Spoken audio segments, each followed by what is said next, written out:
Mesdames et messieurs, bonsoir et bienvenue dans votre émission Microscope. C'est avec une profonde tristesse que nous ouvrons cette édition spéciale consacrée au drame survenu aujourd'hui à Boumerdès, où un bus de transport de voyageurs s'est renversé, provoquant malheureusement, selon un premier bilan, la mort de 27 personnes, Allah yarhamhum, et faisant de nombreux blessés. Au nom de toute l'équipe de notre émission Microscope, je tiens à présenter nos sincères condoléances aux familles et aux proches des victimes. Nous partageons leur douleur dans cette épreuve particulièrement difficile. Nos pensées vont aussi aux blessés et leur souhaitons un rapide et complet rétablissement.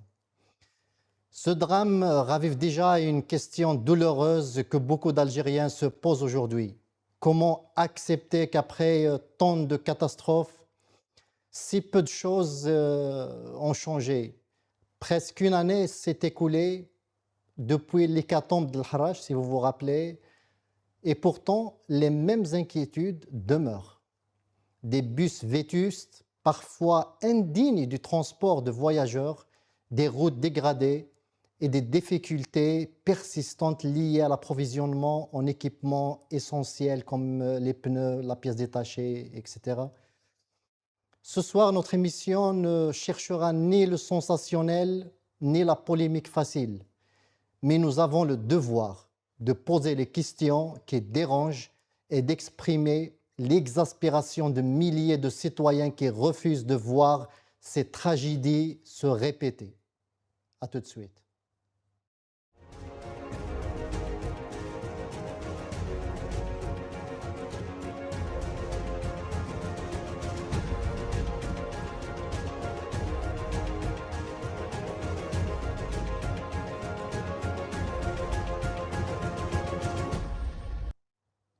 Pour en parler ce soir avec nous sur le plateau, Djamel Gessoum, vous êtes chercheur en sciences sociales et militant politique. Djamel, bonsoir et merci d'avoir accepté notre invitation. Bonsoir et merci pour cette invitation. Et je me permets d'entrée de jeu de dire Allah yarhamhum wa yuwassa alayhum. C'est une tragédie qui touche tout le pays et nous devons regarder cela de très près, comme vous l'avez dit, sans polémique. Mais il faut poser Les bonnes vraies questions, les vraies questions. Si cette tragédie permet au moins de ne pas refaire les mêmes erreurs, sinon c'est ce que nous n'aurions pas compris grand-chose et il y aurait dhahiya al-batal. Et ça, ce n'est pas ce que je souhaite. Tout à fait. Et depuis l'Algérie, via Zoom, le journaliste et militant politique Abdelkrim Zghileche. Abdelkrim, bonsoir et merci d'avoir accepté notre invitation. Il ne nous a pas encore rejoint. Je commence par vous. Donc, Monsieur Gessoum, 25 morts et plus de 40 blessés. Une catastrophe nationale. Et derrière le chiffre, il y a des vies brisées, des familles endeuillées, des rêves interrompus. Jusqu'à quand? Vous savez, à partir d'un certain moment, j'essaye pour ma part de décoller un peu de l'émotion pour pouvoir analyser la chose de manière objective et faire des propositions. Parce que chaque catastrophe malheureuse nous invite à la réflexion puis à réfléchir sur ces questions. Tout d'abord, ces tragédies qui se succèdent, vous en avez parlé aussi de Oued Harrach, où je crois savoir qu'il y avait 18 morts. Il y a eu aussi dans les précédents et depuis plus de 40 ans, parce qu'il faut aussi revenir en arrière pour constater que dans d'autres conditions politiques, dans d'autres conditions sociales, ces accidents existent depuis 40-50 ans, depuis l'époque où j'ai commencé réellement à aller en Algérie. Et donc, ce n'est pas aujourd'hui, nous devons pointer les défaillances de l'État, parce qu'il y en a, et il faut les dire. Mais ça s'inscrit malheureusement depuis un cycle de plus de 50 ans, à l'époque où nous passions par exemple par Tablat, que beaucoup de gens connaissent. Il y avait là aussi des accidents extrêmement importants. Mais aujourd'hui, s'il s'avère que cet accident serait dû soit aux conditions de la route, ou soit par... Justement, est-ce que selon vous, c'est un simple accident ou c'est carrément l'échec d'un système de sécurité routière? Ben, écoutez, tout est combiné. Vous savez, c'est facile de dire en fait que tout repose sur les autorités. Il y a aussi une question d'éducation routière à faire vis-à-vis des transporteurs professionnels, parce que vous savez, j'ai pris plusieurs fois le car en Algérie et les chauffeurs de car avaient des conduites très grandement à risque.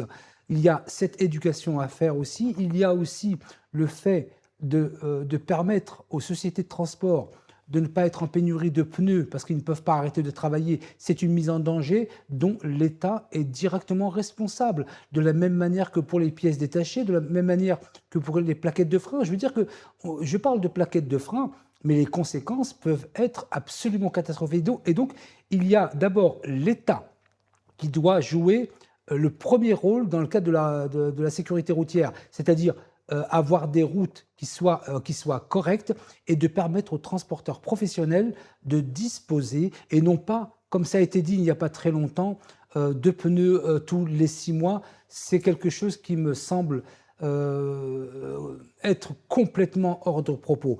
Il y a une responsabilité de l'État, elle est flagrante. Et il y a Elle est aussi, flagrante. elle est flagrante, elle est flagrante. Je veux dire que quand vous avez des poids lourds, des chauffeurs de taxi, des sociétés de transport en commun qui n'arrivent pas à acheter des pneus et qu'on nous dit après que, bah, si, on a une société qui s'appelle Eris, mais qui exporte 3 quarts à l'exportation.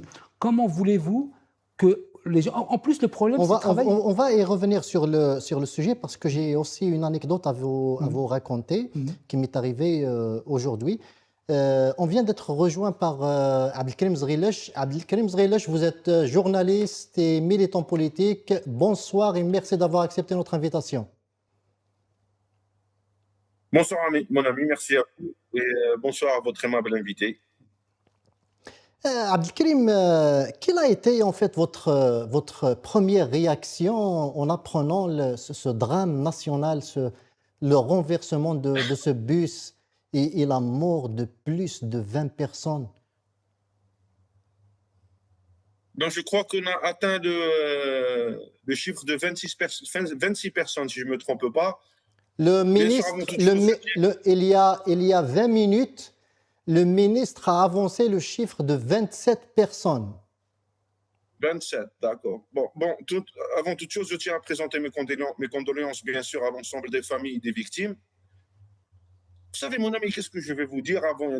Moi, je préfère ne pas avoir de position hâtive ou de donner des prises de position hâtives. L'enquête n'est pas encore finie, on ne connaît pas réellement les causes de l'accident.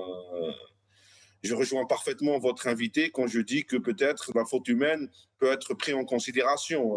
Ça ne peut pas être forcément autre chose. Peut-être que c'est une simple faute humaine. Mais ce qui est certain, c'est que ce genre d'accident, on les voit partout dans le monde. Ce n'est pas un truc spécifique pour l'Algérie. Ce qui est spécifique pour l'Algérie, c'est la redondance. C'est le nombre d'accidents par Tout à mois. fait, tout à fait, Voilà tout à fait. ce qui n'est pas compréhensible. On n'est pas en train de dire, et on ne dira jamais que. Moi, j'essaie de ne pas être parano et ne pas rentrer dans la paranoïa, malgré que en Algérie, c'est difficile de ne pas rentrer dans la paranoïa. Mais j'essaie de préserver quelque part ma santé mentale en m'éloignant de tout ce qui est relatif à la théorie du complot et tout ce qui peut entourer ce concept-là. Ce que je disais, c'est que c'est la redondance, c'est le nombre d'accidents de ce genre qu'on voit en Algérie durant toute l'année, pas que cette année-là, toutes les années précédentes aussi. Voilà ce qui n'est pas normal. Ce n'est pas le fait qu'il y ait un accident. Bon, c'est un accident dramatique, vu le nombre excessif de morts, mais ce n'est pas la première fois. Ce n'est pas la première fois. Il suffit de faire une petite recherche sur les 5 ou les 6 derniers mois. Vous allez remarquer que chaque mois, il y a au minimum 2-3 accidents. Peut-être il n'y a pas eu le nombre affligeant de décès, mais c'est pratiquement, on est dans la norme, on est. Qu'est-ce que vous voulez que je vous dise? Mais On a pris l'habitude. Abdelkrim Pardon? Zrilesh, dans ce type d'accident, en fait, quels sont généralement les facteurs les plus fréquents? Est-ce que c'est les routes dégradées? Est-ce que c'est la fatigue du conducteur? Est-ce que c'est un manque de la pièce détachée? Tout le monde crie à ça d'ailleurs. Le manque de pneus. Aujourd'hui, les Algériens sont tenus sont autorisés en fait à acheter que 2 pneus par 6 mois. Spécifiquement pour l'accident d'aujourd'hui, pour le moment, on ne peut pas dire que ce soit à cause des pneus ou des. On ne sait pas encore. On ne sait pas encore. Peut-être que c'est un bus qui est neuf. Peut-être. On ne sait pas encore. On n'a pas encore les éléments. Je parle de cet accident-là d'aujourd'hui. Yani, je ne fais pas partie des gens qui prennent comme ça qui jettent comme ça des propos hâtivement sans aucun background, sans aucune information confirmée et crédible. Pour l'accident d'aujourd'hui, je ne sais pas. Je ne peux pas vous dire que c'est à cause de l'état de la route, ni à cause de l'état du bus en lui-même, mais je vous rejoins parfaitement quand vous dites qu'on a un gros souci de pièces détachées, de pneumatiques en Algérie. C'est évident, ça, tout le monde le sait. Pour ne pas tomber dans la fake news. J'évite de tomber pour ne pas tomber dans la fake news. Et en ne prenant pas l'accident d'aujourd'hui comme le fond de la discussion, mais avec un peu de recul, si on peut se permettre de prendre un peu de recul. L'élément qui est certain et qui est évident et indiscutable, c'est le nombre d'accidents que nous avons par an en Algérie, que ce soit pour les bus ou pour les véhicules. C'est incroyable. Nous dépassons les normes mondiales. Réellement, nous dépassons les normes mondiales. Maintenant, l'état des routes ou l'état du véhicule lui-même font partie des raisons certainement dans une statistique globale. Je dis ça, dans une statistique globale, c'est certain et c'est évident, et personne ne dira le contraire, que l'état des routes, la formation des chauffeurs également, la disponibilité des pneumatiques et des pièces de rechange font partie du problème également. Et voilà ce que je pourrais dire sur ça. Mais sur l'accident d'aujourd'hui en lui-même, je préfère attendre plus d'éléments pour pouvoir donner des informations plus concrètes et plus crédibles. Voilà, merci mon ami. Merci Abdelkarim Zghilech. Restez avec nous. Djemal Guessou, vous voulez rajouter quelque chose, non? Oui, je voulais intervenir suite à l'intervention de M. Zghilech, que je salue par ailleurs. Alors, je suis d'accord avec lui sur 2 points. D'abord, sur la tentative de préserver sa santé mentale. Ça, je pense que ça me paraît un petit peu difficile en Algérie, mais je lui souhaite bon courage pour cela. Je suis également d'accord avec lui sur la prudence qu'il a sur les causes de l'accident. Ça, c'est une chose, bien évidemment, surtout quand ça touche une catastrophe telle que celle-ci. Mon propos nuance un peu en disant que l'État doit mettre en place tous les moyens pour faire baisser le taux accidentogène qui peut exister en Algérie, qui existe partout dans le monde. À partir du moment où l'État met en place des routes correctes et qu'il met à disposition tous les éléments de sécurité, que ce soit les plaquettes de frein, que ce soit les pneus, et qu'il participe à la formation des conducteurs qui devraient, je pense, avoir une formation spécifique, là, l'État aura joué pleinement et entièrement son rôle. Ça permet en même temps de concentrer la recherche de la cause de l'accident sur d'autres choses. Aujourd'hui, comme le dit M. Zghilech, ça peut être une erreur ou une faute du conducteur, ça peut être tout ce qui est mécanique, etc., ou ça peut être la qualité de la route, mais il n'empêche que l'État a l'obligation de fournir tous les moyens de qualité pour que ces transporteurs puissent travailler en toute sécurité. Et ça, c'est une obligation, nonobstant, et je mets de côté le motif exact de l'accident d'aujourd'hui, pour lequel, comme le dit M. Zghilech, nous n'avons pas les éléments. Mais il ne faut pas attendre qu'il y ait 1000 accidents pour que l'État mette les moyens en œuvre pour au moins limiter le taux accidentogène qui est très très important en Algérie. C'est une obligation et c'est presque une mission régalienne de l'État. Voilà un peu ce que je voulais dire. Donc je suis d'accord avec M. Zghilech. J'ai une petite nuance juste sur... il faut aller au-delà du constat. Justement, M. Guessoum, il y a moins d'une année, il y a eu une hécatombe al-Harrach. Vous vous rappelez du bus qui... Le ministre des Transports de l'époque, M. Sayoud, avait annoncé diligenté une commission d'enquête. À la fin, on ne sait plus ce qui est devenu de cette commission d'enquête. Par contre, on sait que le chauffeur et le receveur ont été emprisonnés. Et depuis, ni le parc de bus vétustes a été renouvelé, ni autre mesure sur la dégradation des routes n'a été prise, ni des travaux, ni autres mesures, ni une mesure d'arrêter cette interdiction d'importation des pneus dont tout le monde crée aujourd'hui le problème et la problématique. Est-ce que les Algériens aujourd'hui peuvent encore croire à une commission d'enquête? Non, pas du tout, pas du tout. Vous savez qu'à chaque fois qu'il se passe un événement grave en Algérie, on annonce une enquête qui va être menée, on diligente une enquête, mais depuis des années, je ne me rappelle pas d'une enquête qui aurait été diligentée il y a quelques années sur des catastrophes comme celle-ci, ou comme d'autres d'ailleurs, et qui aurait été menée à son terme et portée à la connaissance du public. Ce que l'on sait, effectivement, c'est que le chauffeur et le receveur sont entrés en prison. Mais on ne sait pas de quoi ils sont accusés, qui pourrait nous permettre à nous, public, de savoir pourquoi il y a eu cet accident. Mais et je crois savoir, ne m'en veuillez pas sur le chiffre si je me trompe, il était question d'importer 300 bus Tout à à fait. cette époque. Je ne sais pas ce qu'il en est. Et en même temps, comme le disait M. Zrilch, il y a d'autres accidents qui se déroulent en Algérie. Il y a des accidents qui sont dans les villages et dont on n'entend pas parler. On n'entend parler que quand c'est à Oued el-Harrach, quand c'est à Boumerdes, où tout le monde devient en quelque sorte journaliste pour filmer et faire parvenir à tout le monde. Mais les accidents qui existent dans les petits villages et des recoins dont personne n'entend parler sont très nombreux. Et donc, Non, le bilan dont rend compte la protection civile algérienne est alarmant depuis le début de l'été.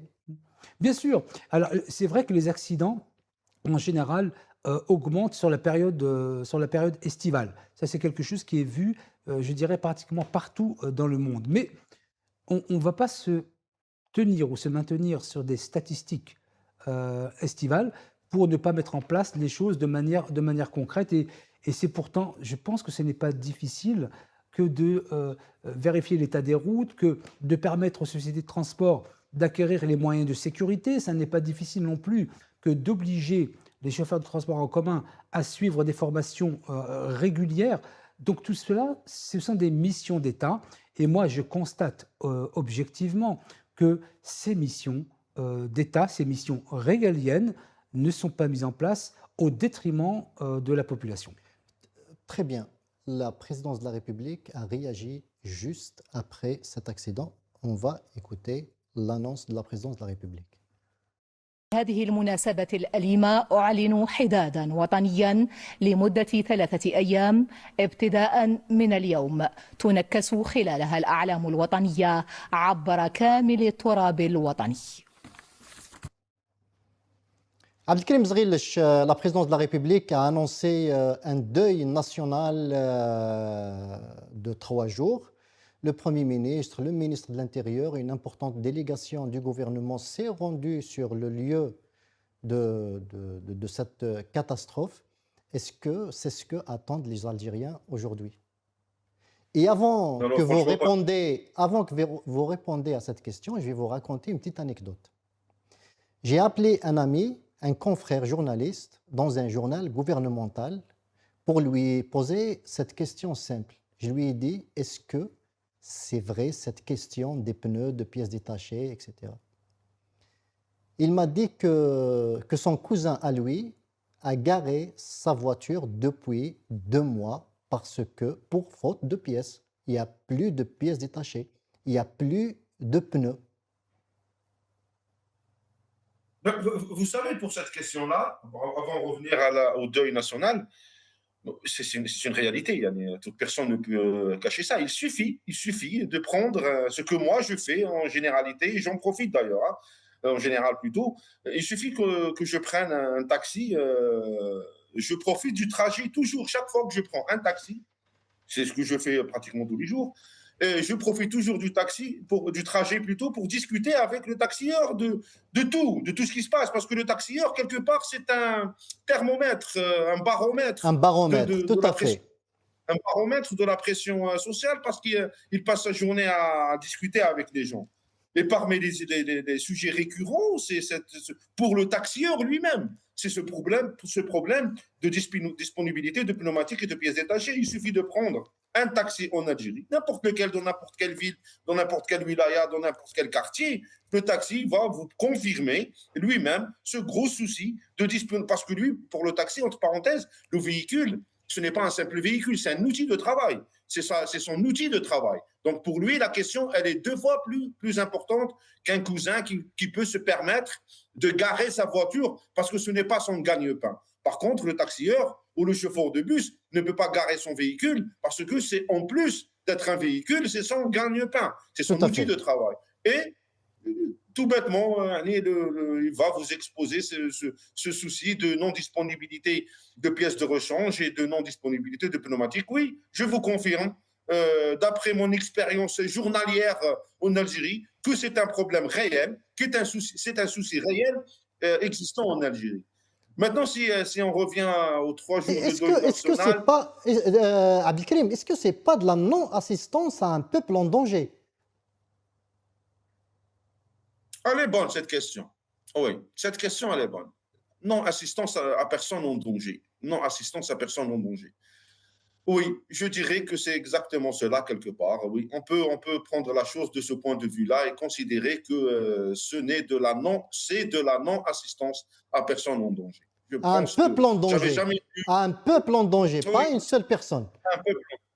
Voilà, je pense, oui. Au niveau auquel les choses ont atteint, on pourrait considérer réellement que c'est de la non-assistance à un peuple en danger. Parce que je dirais que les Algériens ne s'attendent pas aux 3 jours plus tôt de deuil national. Ce n'est pas ça qui va régler les choses. Peut-être c'est un réflexe gouvernemental. La question n'est pas là. Mais ce réflexe gouvernemental, ce n'est certainement pas à quoi s'attendent les Algériens. Et ce n'est certainement pas ces 3 jours de deuil qui vont régler les choses. C'est une formalité sociétale, peut-être. Je ne sais pas comment on pourrait définir la chose. Mais ce n'est pas ça. Ce qui intéresse les Algériens, les Algériens voudraient être au minimum capables d'acquérir les Algériens maintenant partent en Tunisie pour changer les pneus. Les Algériens partent en vacances en Tunisie et profitent des vacances pour changer les pneus de leur voiture, même pas en vacances, les Algériens. Il y a des Algériens de l'Est algérien, parce que c'est juste à côté, la Tunisie, hein, c'est juste à côté.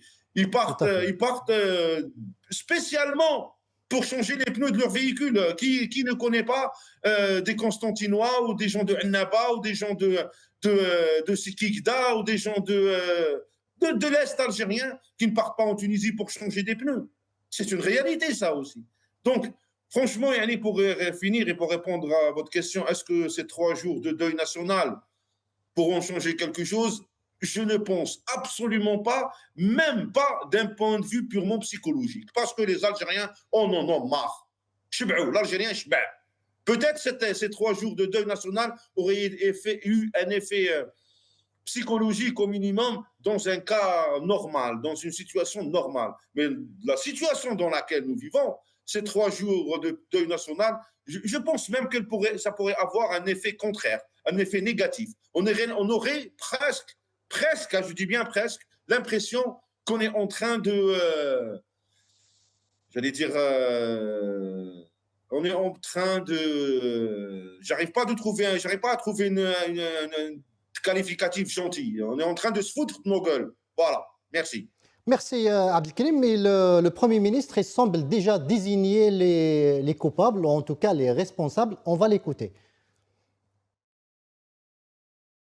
إثر هذه الفاجعة الأليمة التي لمت بنا اليوم في هذا اليوم الحزين، وبتكليف من السيد رئيس الجمهورية انتقلت بوفد من الوزراء أولا لمعاينة مكان الحادث، ثم انتقلنا إلى المستشفيات بومرداس زميرلي مصطفى باشا وباب الواد للوقوف على الحالة الصحية للجرحى، وأين كم تقديم كل التوجيهات اللازمة للتكفل الأمثل بالجرحى، وما عسانا إلا أن نقول إن الله وإنا إليه راجعون. والنداء الأخير لسائقي الحافلات: أرواح المسافرين أمانة في أعناقكم، أمانة في أعناقكم.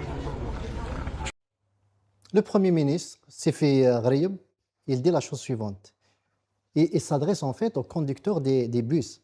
La vie des voyageurs qui vous est confiée est une responsabilité entre vos mains. Et ses responsabilités à lui, les responsabilités à son gouvernement, les responsabilités à son président, garant de la sécurité de ses concitoyens. Ils sont où, ces responsabilités? Moi, je dis au Premier ministre, ce n'est pas la peine, ou au Président, ce n'est pas la peine de dire que vous allez diligenter une enquête si elle est déjà faite et terminée. Parce qu'à l'entendre, elle a été faite, terminée, constatée techniquement, judiciairement. Donc, ce serait l'enquête la plus rapide au monde. Donc, j'invite le Premier ministre à avoir un peu de sagesse, avoir un peu de retenue dans ses propos. On n'accuse pas sans savoir. Nous-mêmes, nous ne le faisons pas sur un plateau de télévision, comme M. Zrilch ne l'a pas fait non plus. Nous n'accusons pas tel ou un tel. J'invite le Premier ministre à avoir de la sagesse, de la retenue, de la consistance humaine, sociale et politique, et ne pas accuser tout de suite les fauteurs. Donc, moi, je trouve cette intervention tout à fait pitoyable et qui démontre en plus à quel point l'aspect relations publiques et politiques ne sont pas du tout du niveau, mais ça ne concerne pas que le Premier ministre. Donc le niveau est très très faible et je le regrette pour notre pays. Il aurait mieux valu dire voilà, de manière très claire: nous rechercherons les causes de l'accident et justice sera rendue, même si je n'y crois pas. Ils ont annoncé une enquête, je n'y crois pas un quart de seconde. Moi, j'attends toujours. Il n'y a aucune mesure, en fait, dans son discours, Non, dans non, ce non. qu'il dit. Non, c'est-à-dire juste, en fait, dégager la responsabilité du gouvernement. C'est le seul intérêt de son intervention, et non pas dans la recherche de la vérité. C'est pour ça que je dis que je ne crois pas une seule seconde à cette enquête. D'ailleurs, moi, j'attends toujours, depuis 2024, l'enquête sur les 5 millions de voix, et c'est le président de la République qui avait demandé l'ouverture d'une enquête sur les 5 millions de voix à l'élection présidentielle qui se sont rajoutées en 24 heures. J'attends toujours cette enquête. Vous pensez que je vais attendre une enquête qui concerne 27 morts à Boumerdès? Donc je n'y crois pas une seule seconde. Donc, Monsieur le Premier ministre, je le dis de la manière vraiment la plus claire qui soit, ayez de la sagesse, ayez du respect pour les personnes décédées. On ne politise pas. Nous, sur un plateau de télévision, nous n'acceptons pas de politiser, et pourtant nous avons des idées que nous n'allons pas exprimer pour ne pas créer el fitna. Mais vos propos s'alimentent et se caractérisent en élément de fitna, et je le regrette profondément. Merci, Djamel Gissoum. Abdelkarim Zrilch, en fait, combien de drames faudra-t-il pour que notre gouvernement, ceux qui nous gouvernent, comprennent que le bouc émissaire ne réglera rien du tout à ces tragédies, à ces situations insupportables, à ces situations devenues le quotidien, j'allais dire, de nos concitoyens? Je pense que le nombre de catastrophes a largement été dépassé, ça fait très longtemps. Tout à l'heure, M. Gussoum parlait du nombre de bus qui devaient être importés. J'imagine, il n'a pas juste l'information, il parlait de 300 bus. Le chiffre qui a été officiellement déclaré, c'était 10 000 bus, M. Gussoum, pas 300. Okay. 10 000 bus. Voilà les chiffres qui ont été officiellement avancés par le ministre, des Transports. 10 000, HRLF. Et bien sûr, nous n'avons... Et l'Algérie n'a reçu aucun bus pour le moment. Non, si. Il y a eu quand même, il y a eu une réception de bus, mais nous n'avons... On est en train de parler de 10 000, 10 000 bus. 10 000, c'est énorme. C'est pas ce qu'on a pu voir, peut-être on a pu voir 1000 ou 2000. Je ne sais même pas si on a atteint le chiffre de 2000. En réalité, c'est ça notre souci principal.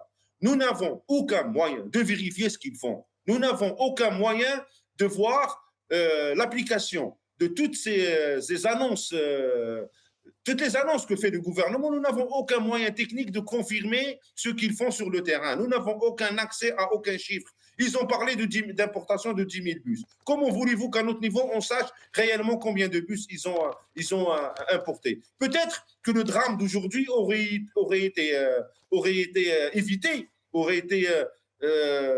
voilà, s'ils avaient appliqué les décisions qu'eux-mêmes avaient prises. Peut-être, je dis peut-être. Donc, nous n'avons aucun moyen de vérifier ce qu'ils ont. Il n'y a aucune transparence, il n'y a aucun...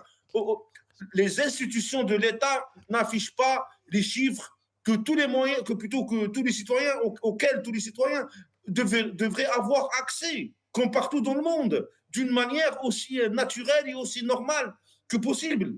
Donc, franchement, pour revenir au gouvernement, c'est leur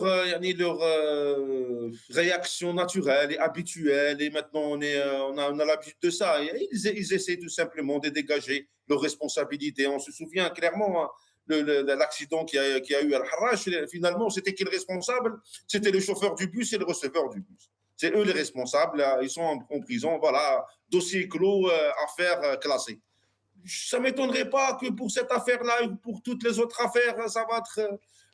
il va y avoir des réactions les premiers temps parce que l'opinion publique est au-dessus. Et après, une fois que l'opinion publique se détourne, et pourquoi l'opinion publique se détourne? Parce qu'elle reçoit drame après drame, choc après choc. Et l'opinion publique n'a pas le temps de digérer un choc, n'a pas le temps de digérer un drame, qui a déjà un autre drame qui se passe. Elle est où l'enquête sur la mort brûlée vif des orphelins? Elle est où cette enquête-là? Est-ce qu'on en parle maintenant? Il n'y a plus personne qui en parle. C'est assez récent. On va dire que peut-être l'enquête, elle est toujours en cours, mais je peux me prononcer dès maintenant. Ils sont, par expérience, hein, que cette affaire va totalement être oubliée. Voilà, le drame du jour. Un drame nous fait oublier un autre. C'est pour ça qu'au début de l'émission, je vous disais, le gros souci, c'est la redondance. C'est le nombre de drames qu'on a par mois, par exemple. Il n'y a pas un mois le mois ne s'est pas encore passé. Il n'y a pas un mois qui est passé sur le drame de l'orphelinat. Et nous avons ça encore. Nous n'avons pas le temps de digérer un drame.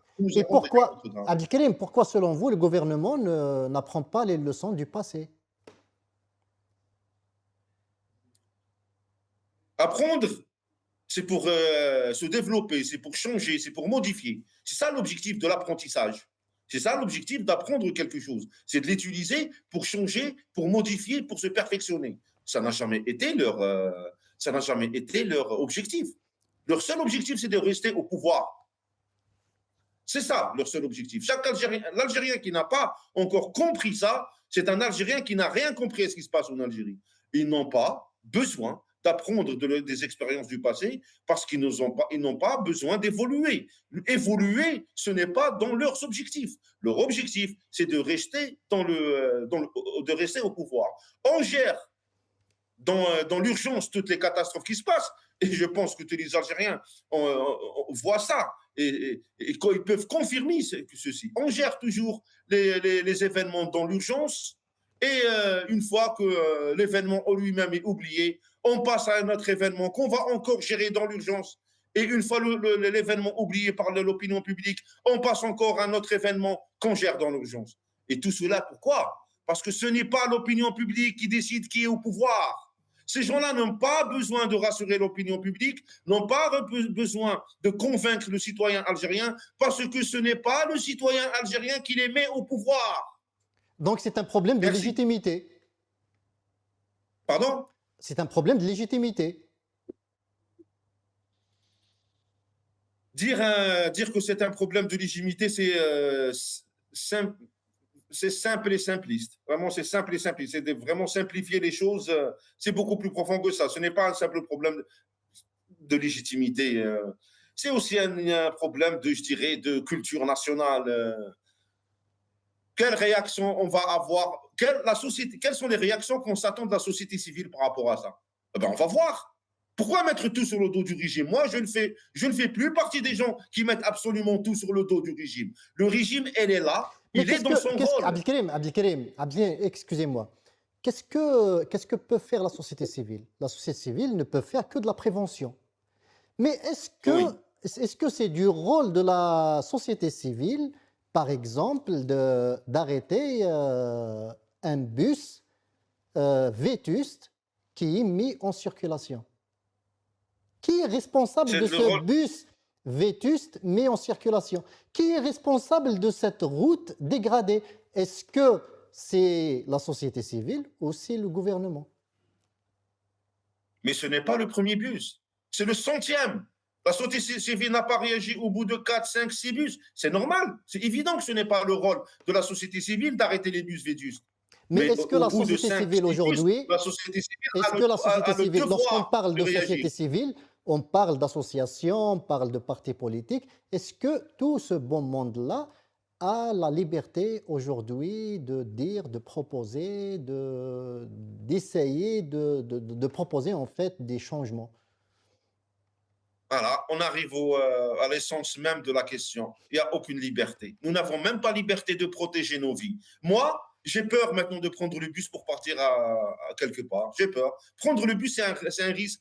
Prendre le taxi, c'est un risque en Algérie.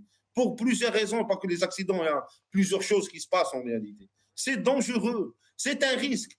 Quand tu sors de chez toi, de la maison, pour partir de Constantine, je vais dire, à Alger, ou de Constantine à Tizi Ouzou, de Constantine à Bjaya, ou de Constantine à Oran, quel est le pourcentage de chance de mourir sur la route par rapport à un Allemand ou un Canadien ou un Italien ou un Espagnol ou un Français ou un Japonais qui sort de chez lui et qui prend un bus aussi pour se déplacer entre deux agglomérations, entre deux régions? Quel est le pourcentage de chance d'un Algérien qui sort de chez lui de mourir sur la route et de ne pas revenir chez lui? Est-ce que nous avons étudié ce genre? Est-ce que l'État, est-ce que ce gouvernement nous présente ce genre de chiffres? Non. Le gouvernement, il dit que les matou rabbi yarhamhom, inna lillah wa inna ilayhi raji'un. Alhamdulillah, matou غير 25 وما ماتوش 70. C'est terrible, c'est terrible. Vous voulez peut-être rajouter quelque chose? Oui, je suis d'accord avec M. Zrilic quand il dit que il ne met pas tout sur le dos de l'État algérien, parce qu'en même temps, ça, je dirais que ça, quelque part, ça déresponsabiliserait aussi les citoyens qui ont aussi une part de responsabilité dans la vie collective. Prendre la route en n'étant pas sûr que le véhicule va tenir la route, en ne s'assurant pas de la sécurité, c'est aussi une responsabilité du citoyen. C'est beaucoup trop facile.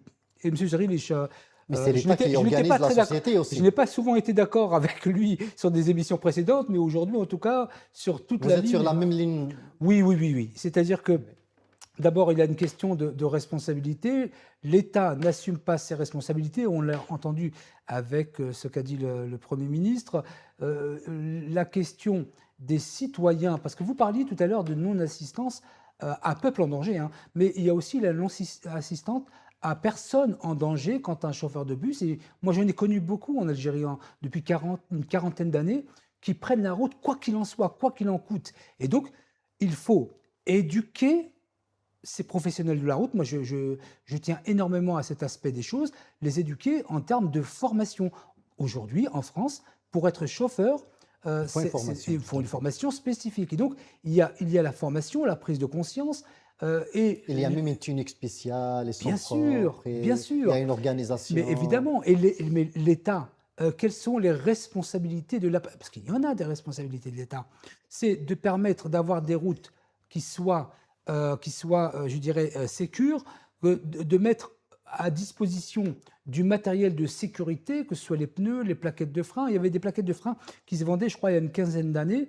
J'avais changé mes plaquettes de frein avec des plaquettes de frein chinoises. 2 jours après, je n'avais plus de frein. Vous voyez? Donc, il y a une responsabilité de l'État pleine et entière. Arrêter l'importation de pneus du jour au lendemain sans assurer la promotion locale est tout bonnement meurtrière. Et donc, moi, je dis au président de la République... Il y a 24 heures, excusez-moi de vous interrompre, il y a 24 heures, je me posais la question ici à mes invités sur la question des pneus.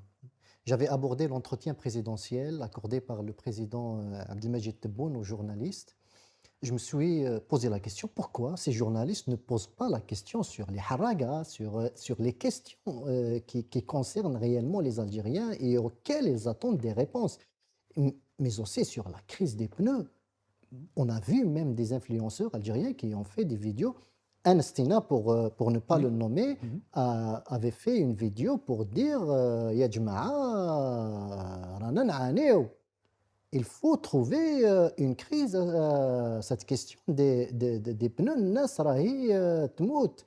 Les accidents, beaucoup d'accidents surviennent à cause de cette question des pneus usés. Je pense que 24 heures après, il avait reçu l'appel des services de sécurité pour lui dire ne t'exprime plus sur cette question. C'est Bah, pour, disons que- c'est pour Bien vous sûr, dire mais que il faut tenir compte du format mis en place pour cet échange du président de la République. avec les gens, hein. tout à Et fait. voilà, il tout faut à bien fait. comprendre le Tout à format. fait. Il ne s'agit pas d'une conférence de presse, il ne s'agit pas non plus d'une rencontre avec des journalistes sur des questions qui soient ouvertes. Le président de la République prend la parole sur les sujets qu'il choisit et Que donc son équipe choisit, que et son les équipe questions ont été choisit. écrites Et d'avance. d'ailleurs, oui, bien sûr. Et vous savez, Ouais. moi, je ne suis, si vous voulez, je ne suis pas contre le fait qu'il y ait des formats différents en termes de communication. Le tort qu'ont Même ces si le format organisateurs- est biaisé, oui, mais le format, non, même si le c'est-à-dire, format est biaisé, le tu format est sais biaisé. que la population oui, attend mais des le format, réponses sur des vous savez questions. pourquoi le format est biaisé? C'est parce que les deux personnes qui posent des questions sont journalistes. On aurait très bien pu prendre des questionneurs. On appelait ça, au Moyen-Âge en France, on appelait ça des questionneurs. C'est notre C'est-à-dire que discours à la des gens télévision qui où il parlaient. évoque toutes ces questions. Mais en tout cas, il ne faut pas le prendre comme une rencontre avec la presse. C'est comme ça que c'est présenté. Et je vous dis, à partir du moment où on connaît le format, moi, je n'ai pas de problème à ce que le président choisisse ses sujets, prenne deux questionneurs et on va parler de tel ou de tel sujet. Moi, je ne suis pas contre ça du tout.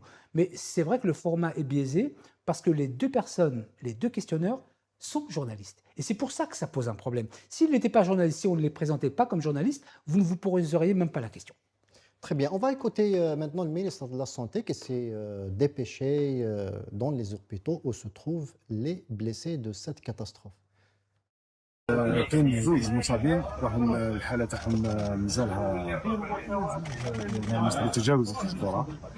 نطلب لنا الشفاء ان شاء الله، نطلب لهم الشفاء العاجل ان شاء الله، ونترحموا على ارواح المفقودين، ربي يرحمهم. الضحايا هذه العدد هو 27 وكاين 39 مصاب.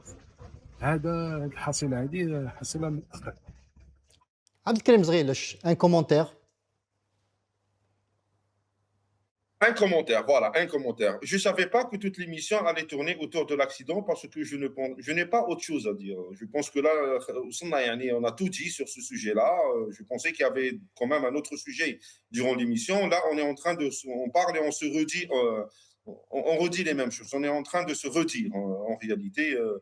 Pour le moment, nous n'avons aucune information pour pouvoir développer ce sujet beaucoup plus. Autre chose, il y a eu le retour de Saïd Saadi aujourd'hui. Je suis content que Saïd Saadi soit retourné en Algérie. C'est aussi une bonne nouvelle. Voilà. Je n'ai plus rien à dire en réalité sur l'accident du bus. Vous avez été à l'aéroport pour l'accueillir, Abdelkrim Zghilech? Non, moi, je suis à Constantine. Je n'ai pas été à Alger. Je suis à Constantine. Je n'ai pas été à Alger. Mais c'est un sujet, c'est un point duquel on devrait. Ça reste quand même. Bon, je ne vais pas dire que c'est un événement, mais ça reste quand même un petit événement assez intéressant en Algérie, le fait que Dr Saadi soit rentré en Algérie. J'ai vu les vidéos. J'ai vu aussi les vidéos comme vous, oui. De sa réception. J'ai vu des Algériens contents, ravis, heureux de recevoir un compatriote qui rentre en Algérie. Ça part en porte-à-faux avec les déclarations du président de l'État sur le retour des opposants. Des opposants en Algérie. Voilà, ça c'est tout un sujet. Vous pensez que Saïd Saadi va jouer un rôle prochainement en Algérie? il va jouer un rôle qu'il veuille ou non. Rien que son retour, c'est déjà il est en train de jouer un rôle. Il va jouer un rôle. Le docteur Saadi, n'est pas une. Le sujet en lui-même, ce n'est pas docteur Saadi en lui-même. Le sujet, c'est la réflexion que docteur Saadi véhicule à travers des décennies de lutte et de combat politique. Donc, le sujet en lui-même dépasse la personne de docteur Saadi. Le sujet, c'est quelle pensée et quelle réflexion docteur Saadi véhicule ici à l'intérieur de l'Algérie et comment cette pensée peut influencer le comportement des Algériens. Très bien. Merci, Abdelkarim Zrilesh. Un dernier mot, Oui, Jamal Gsum. un dernier mot sur le sujet du retour de Saïd Saadi. Moi, ce que j'observerai, en tout cas particulièrement dans Ce les... n'était pas privé qu'on parle de Saïd Saadi, Oui, parce bien qu'il y a sûr. une catastrophe nationale Bien sûr, aujourd'hui. oui, oui, bien sûr. Il y a mort d'hommes, il y Bien a sûr. 27 Wallah. Algériens qui sont morts dans un accident. Allah yarhamhum, Il y a Inch'Allah. plus de Bien 40 sûr. blessés et le bilan risque de s'alourdir. Allah Nous yarhamhum. avons pris la décision d'organiser Oui, bien sûr, des une émission émissions spéciale. Bien spéciales sûr. pour cet événement je suis qui d'accord. touche de plein fouet nos compatriotes en Algérie. Bien sûr, je suis d'accord. Et pour terminer sur le sujet qui a été embrayé par M. Zrilesh, je serai très attentif dans les prochaines heures, les prochains jours à venir, à savoir si Saïd Saadi sera invité sur les médias algériens. Je pense que par rapport à la question que vous posiez à M. Zrilesh, à savoir est-ce qu'il aura un rôle, M. Zrilesh vous dit c'est déjà un événement en soi, ce qui n'est pas faux. Mais je serai très attentif sur cette question. Et pour en revenir et terminer sur le sujet principal, Allah yarhamhum, Inch'Allah, et j'espère que nous, citoyens, pouvoir, État algérien, nous allons prendre conscience que ça relève de notre responsabilité à tous, pas seulement à celui de l'État, mais aussi à nous, citoyens algériens. Merci, espérons que votre message sera bien reçu par nos autorités. Je vous remercie, Jamal Gsum. Je vous remercie, Abdelkarim Zrilesh, d'avoir été avec nous pour cette émission. Je remercie aussi nos chers téléspectateurs et nos chères téléspectatrices. Merci de nous avoir suivis. Nous arrivons à la fin de cette émission. Je vous donne rendez-vous la semaine prochaine à la même heure, c'est-à-dire à 21h de Paris. Merci encore.